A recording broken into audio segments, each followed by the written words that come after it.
wasn't going to happen if we didn't pressure the DNC repeatedly all summer that we want a climate debate. We still didn't quite get one, but we got something. And I don't know who was at the strikes on the 20th of September. Was anybody there? Hey, that's a good showing. That's right. So that was a big deal. That was, in my opinion, the kickoff to the decade of the Green New Deal.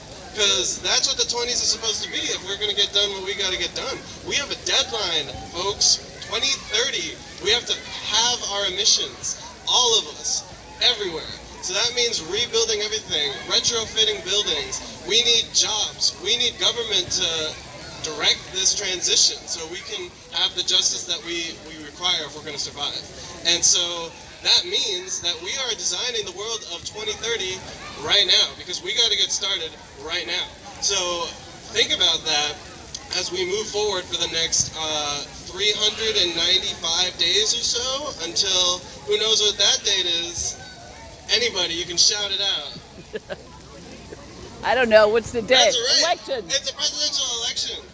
And we have some pretty obvious decisions to make, some pretty clear choices.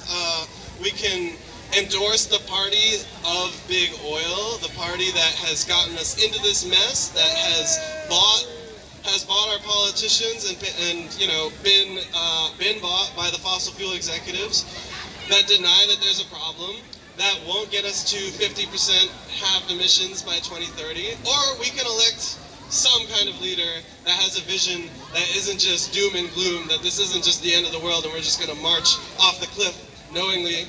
We have a decision to make. And so that's kind of what we're all about.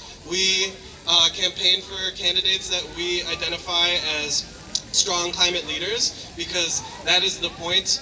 If we're going to get this done quickly, we as individuals can do our part, and we can do everything we can to be clean, to clean up after ourselves, but that's not going to be enough if we don't bind together as a movement and take on those corporations that are allowed to pollute for profit because they bought the government and they let themselves do that.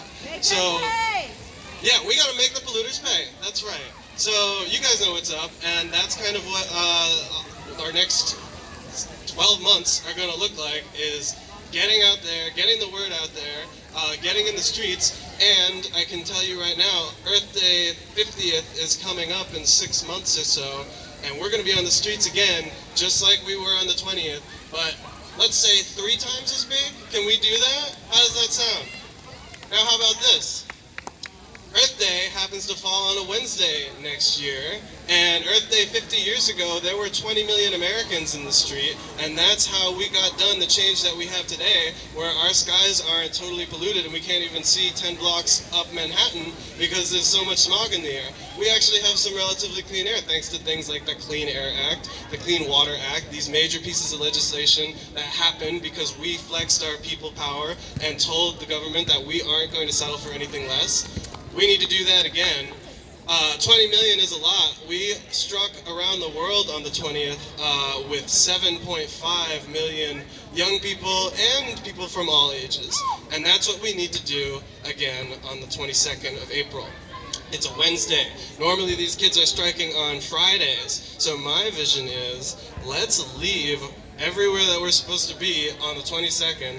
Let's have a rally. Let's flex our muscles because we're the people in charge here, and let's not go back to work until next week or never. I don't care. I want a Green New Deal, and I'm not going to stop striking until I get it. And that's what Sunrise is going to be doing. We're going to be mobilizing everybody to feel the same way, that we demand justice for our lungs, for our Mother Earth, for our communities that are all at risk.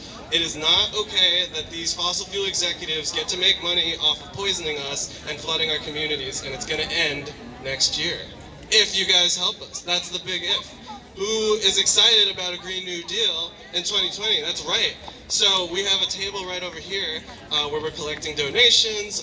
You can learn more about our upcoming events. But we've got a lot of work to do, and we need every single hand, and we're ready for you. So please, say hi to us, get to know us.